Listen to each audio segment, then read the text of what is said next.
Hello my nephews and nieces, it's your Uncle Carl here, and Batman Arkham City is the most iconic superhero game of all time.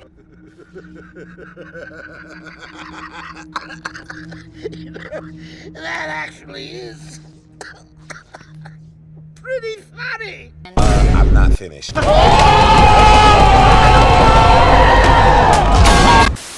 Honestly, I think it's pretty obvious that this game is just very, very iconic. And you know why? It's just so absolutely incredible. That goddamn gameplay, that free flow gameplay. Oh man, that gameplay is goddamn amazing. I mean, it is an understatement to say that this gameplay from Arkham City is like better than Asylum. I mean, goddamn, they really took everything from Asylum and just absolutely upgraded it to hell for Arkham City. You know, they really made you feel every single bone crunch. Give Arkham City some appreciation here, how good the combat was, and how just, I guess, as a celebration for the Arkham series as a whole, is how revolutionary it was, you know, because, you know, it eventually got its, you know, copy, you know, eventually got its clones. I'm not here to make accusations, but I also am at the same time.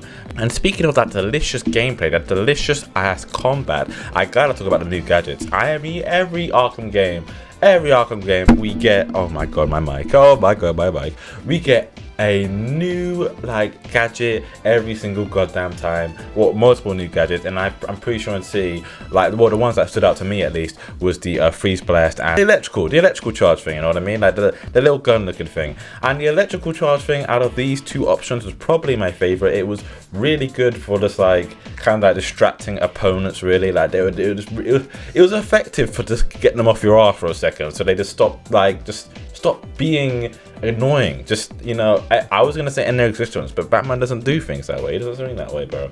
But yeah, like the electrical gun, it was really good. As for the freeze blast, you know what? Yeah, the freeze blast, I get why some people like it, because looked at someone freezing their whole body, it looks kind of cool. But here's the thing. The freeze blast, when you like come into it, like when you go into it, is not really that useful if you like compare it to the other stuff and compared to what, well, at least what I was expecting. But I actually don't want to go into that very much right now, since in the future I actually want to make a video about like my top 5 gadgets and my like bottom 5 gadgets of all time in the Arkham series. But you know, I just want to say that there's no gadget that I just thought was absolutely useless. Like, they're all very nice. It's just, yeah, like the ones, there's some less useful ones, that's what I mean. But what I really want to talk about is that scrum-diddly-umptious story Arkham City is cooking. Like, god damn. No, you know what, I said the same thing for the gameplay, but the really thing is that Arkham City is almost a perfect game. It really is almost just absolutely insane. It's just insanely good, isn't it? And again, the main reason I'd say for that is the goddamn story. Even though I started the gameplay, don't chat to me, man. My structure, it doesn't concern you. I think it's actually very fair to say that Arkham City had the, I wouldn't say maybe not by far, but the best story in the entire Arkham series. I mean, come on. I mean, I don't think anyone could argue with that. I mean, you might say Knight, but there's some glaring problems with that. But you know, I respect that opinion. But I really do love Arkham Knight. It is my favorite Arkham game. Even like, but I would admit Arkham City has the best story, but by quite a bit. And with Doctor Strange as the bad guy of this story, what do I feel about it? Well, you know what? Before I played City, I didn't really know a lot about Doctor Strange, well, the DC one anyway. You know, like maybe I shouldn't call him Doctor Strange, because you know that whole thing. So maybe I'll call him Hugo, but I don't really give a shit. So you know, I'll call him Doctor Strange. So Doctor Strange, like he's a very good villain. Like I'm not gonna lie, Arkham City is my first and only time witnessing him in anything, really. I've only ever seen pictures of him in like comics and stuff like that, and one with us, one was in a bat suit. Someone please tell me about that, god damn. But yeah, the Doctor Strange as the main villain in this game was actually very, very good. I really liked how he was kind of like this authoritarian, but I don't know what to call it. What was like the prison, the guy at the top of the prison? I don't know, you know, because Arkham City is a prison and stuff like that. Like, I thought he was very threatening, a very threatening guy, a guy who kind of, you felt like he had Batman's number in it. Like, there's few guys that could just make Batman just go, I'm trying to gulp, but I don't really have anything there right now. But yeah, like, still, like, he when it comes to like mental strength, yeah, he's a very, very threatening villain, very, very threatening villain, and you know that's the biggest problem with mental threat in it. Like, when it comes to like strength, like there's only certain time, like you have people like Spider-Man, because Spider-Man, Superman, like they have this like super strength, you know what I mean? Like when you come to like strength, when you try and do, you know, fist versus fist, maybe like Bane versus Spider-Man, Bane, like if he tries to like, what am I trying to say here? I'm trying to say Bane, he can only get so far with strength, but with mental, like if you come out done with mental problems, then you could pretty much give any superhero a run for their money. Like I'm coming out here saying that Hugo Strange is so smart and he causes so much problems for his enemies that I think that like Spider-Man would have quite a bit of trouble with him. And I can see why people wouldn't really like that, because they probably would say, yeah, Spider-Man could just break his back and say, yeah, Hugo Strange is a normal villain. But you know, I think they're kind of missing the point here. Like, come on, man, please. But yeah, Hugo Strange was a very good villain. Maybe I'll give him like a 8, 9 out of 10, you know, like would come again, you know, would try again. But you know, of course, inevitably him being a great villain and him sticking around had to change eventually.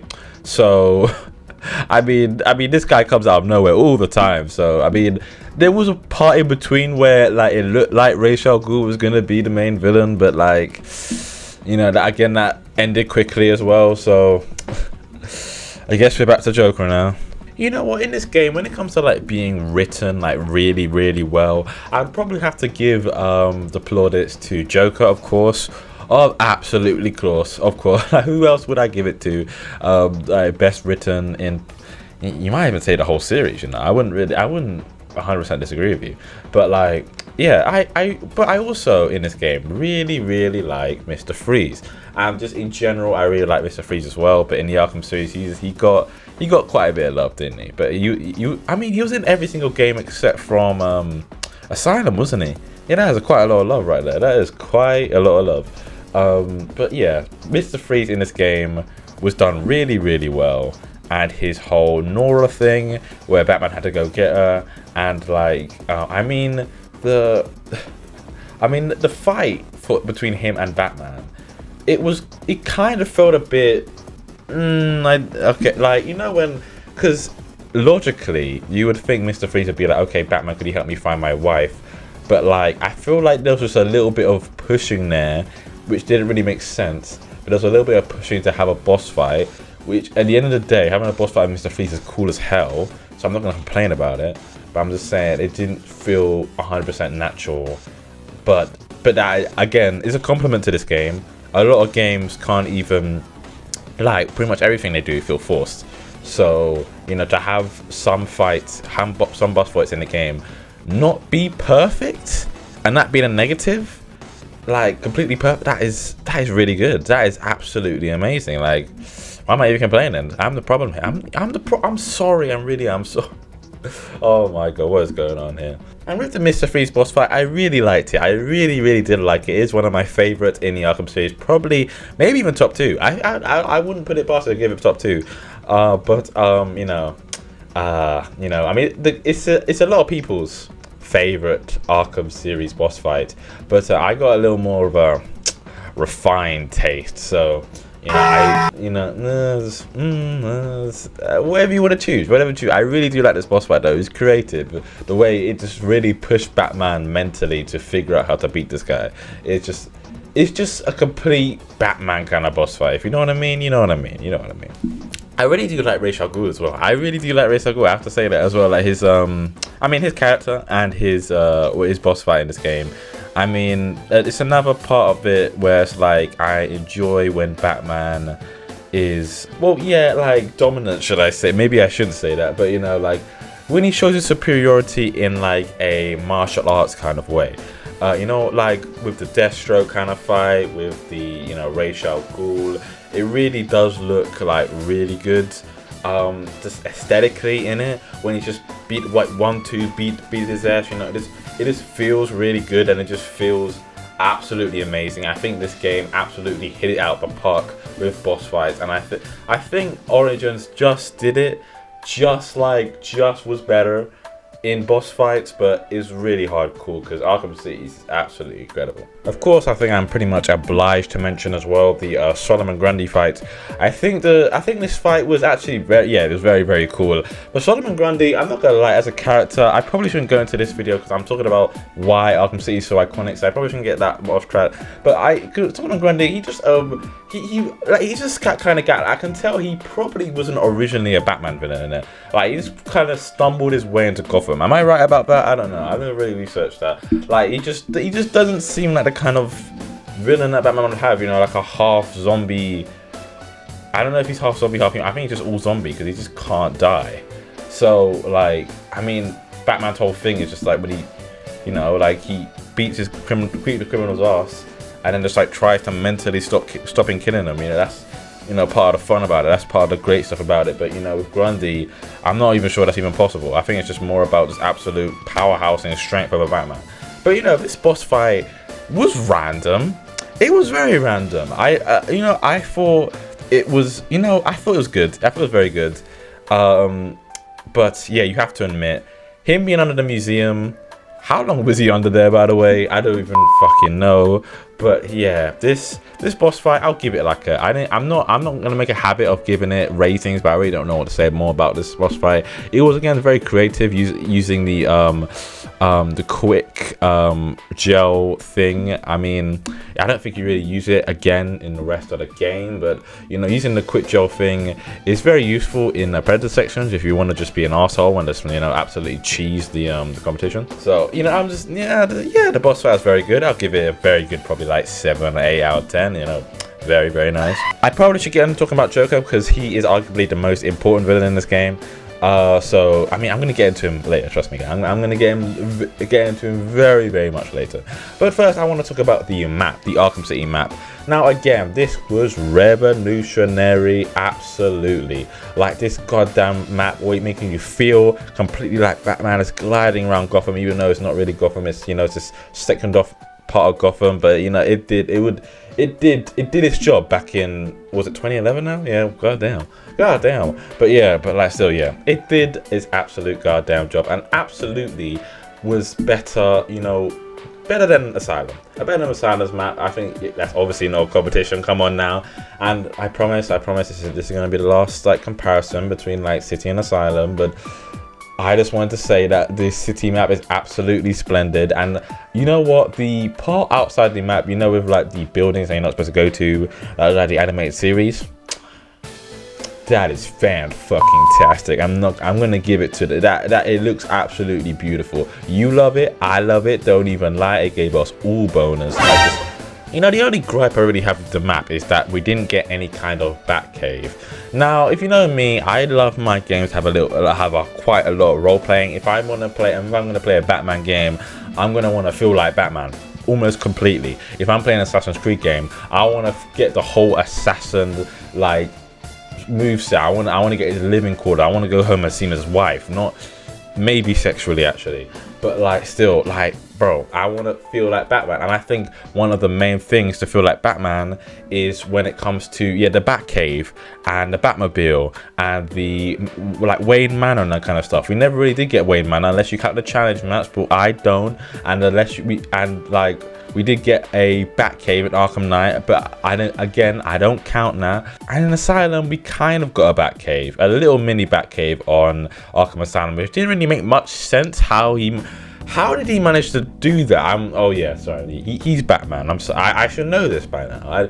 But you know, still, yeah, he has a Batcave on Arkham Asylum, and I wish he kind of had a little also mini Batcave in Arkham City, and that would have been very convenient. But again, it was very convenient in Asylum, so why can't it be convenient again? He's just a very convenient person, you know. I think we all want to be that convenient. I mean, hopefully anyway. And I might as well talk about the ending for this game as well, but for generally being very iconic. So like the old fake Joker gag thing was actually very clever. I actually really like that kind of twist as well, and I really like how, if you know what I mean, I don't know what I'm about to say, but like it's a very much like kind of twist that's kind of like, it's not very like, there was clues in the game, like there was quite a bit of clues that led up to like what you could have figured out that Joker wasn't a real Joker in that. If you haven't played Arkham City, that's going to confuse you. But if you haven't played Arkham City, you shouldn't even be watching this video right now. Go play Arkham City, please. Goddamn,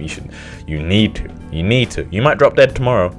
You need to. Yeah, but what I'm trying to say is that even with the clues that Joker was fake Joker, like I don't think you would assume it's Clayface. I mean, he had like 1 or 2 appearances in Asylum, but I think it's just one of those twists that's just kind of you have to have a little bit of extensive knowledge about Batman to really to like at least get around 100% understanding of the twist before it happens. And I think that's really, really good, and I can get why the ending to this game is so goddamn iconic, and the whole again fake Joker gag situation, and whole like tricking Batman by putting the answer literally right under his nose at all times, basically showing to his face like this fake Joker, but Batman just doesn't want to listen because it's just too obvious, which happens to all of us. But still, Batman's supposed to be better, so come on, Bruce, do better. I really liked it though. I really liked it. And speaking of the Clayface boss fight,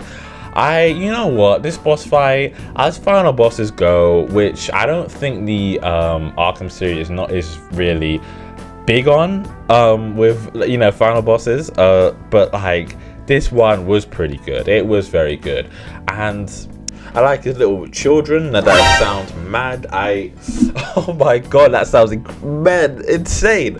Yeah, his little people, I guess. I like that when they go down in one hit. It was very unique, very unique from the other fights in the goddamn game. And freezing Clayface was also a very nice way to beat him as well. Just showing off Batman's intelligence.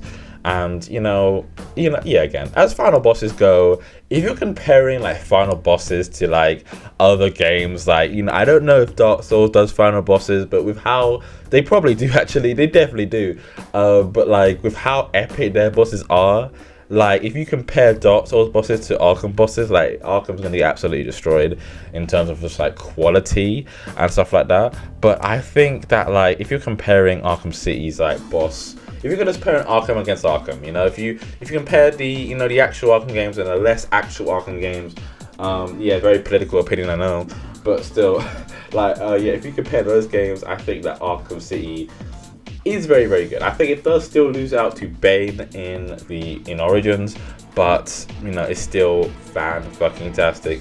So I give it very good points for that, maybe a 9 out of 10 or something like that. I need to stop giving ratings, and I do not want to make a habit of this. I also want to say that the ending of Joker just dying and Batman just walking out of his goddamn body. Well, you know what? It was very, very like I don't want to say sad. I feel like there's some people come up to me. It's like if you think this is sad, he's a psychopath, man. He's a psychopath. But I was a bit sad about Joker's death, and it was very iconic. And the people who say that Batman carrying out Joker out of the cinema, dead, and he puts his body on like Commissioner Gordon's police car, seeing that is the most iconic moment in the whole series, I definitely do not disagree with you. I agree 100% that there is not another moment in the Arkham series that is just more just sensual, you know what I mean? It just absolutely gets you in the goddamn feelings, and the music helps it so goddamn much. Like, bro, it just leaves you a whole lot to think about when it just comes to what now. I mean, yeah, Batman's gonna continue fighting crime, but like Joker's gone. Like, there has to be some sort of change here. Like, maybe like in the comics, that there's gone down so many different ways where Joker has died or Batman has died, and either one of their lives has changed absolutely incredibly for it. It's just really enduring. And we did get the answer in Arkham Knight, where he did return to some people's disliking, but to my liking, surprisingly, probably. So yeah, that was very, very good ending, and it's another reason why this game is just so goddamn iconic. But yeah, lastly for this video, again saying why this game is so iconic, I want to talk about the Harley Quinn expansion pack. Why did my eyes get so big there? But still, yeah, the Harley Quinn expansion, or like Harley Quinn's Revenge, I'm pretty sure, where you play as Tim Drake trying to save Batman from the clutches of Harley Quinn. I want to be in her clutch. I'm not finishing that sentence. I really am not. But she's emo though. Ooh.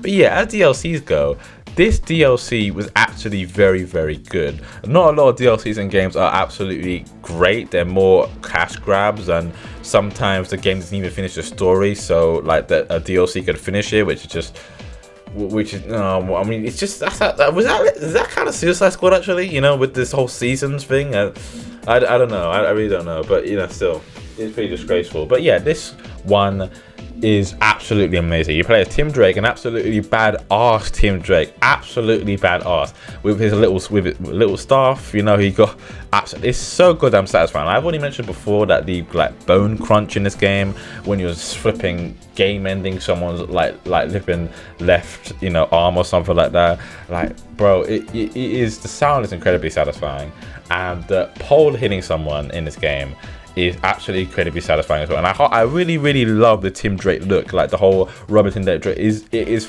fucking beautiful. Like, bro, I really don't know why they had to change it for Arkham Knight and for bro, pray for this guy in Suicide Squad, man. That was so disrespectful. But I'm not here to talk about that game. I'm not getting on that game again. I've mentioned it like 3 times already, but okay, I promise I'm not gonna mention it again for this video. I won't. I promise. Yeah, but from like going from Arkham Knight, just getting overwhelmed by like a few of Harley's goons, to in Arkham City, like having, you know, taking on this whole like factory of Mandem. I don't know what to call it, factory of Mandem, saving Batman himself, and just being overall just like a really competent like Robin. Like just from that like DLC, like from if the Arkham Knight stuff didn't happen, and if the game I'm not going to mention stuff happened, I would actually say that Tim Drake, I wouldn't actually be like sad if he took over like the mantle of Batman, like if he became Batman. I just think he's just really badass in this goddamn DLC, and I can't really remember the first time I played it, but I'm pretty sure this DLC was the first thing that made me like Tim Drake a whole lot. So, you know, yeah, this DLC was amazing. What else can I say? Absolutely incredible. Anyway, that is the end of the video, guys. I hope you enjoyed the video. You know, it's been like last 2 weeks or so has just been pretty hectic for me. I've had a lot of work when it comes to, you know, just like multiple lessons and stuff like that in goddamn college, and you know, I had to get this video out eventually because, you know, my channel isn't doing the absolute best right now. But you know, I appreciate your support. If you're still here watching, I absolutely appreciate you. You are an absolute legend. I absolutely love you. Can this leaf get out of my face, please? Anyway, yeah, that's the end of the video. I'm not gonna blab on about my life unless you want me to. You know, if you want me to, that's a free video right there. But anyway, there are 2 videos around here that you can go ahead and watch, like a video and a playlist. I forgot which one side it's on, but you know, they're pretty good stuff. You should go ahead and check it out, you know, made by yours truly, stuff like that. But anyway, thank you for watching. I'm Uncle Kyle, and I'll see you next time.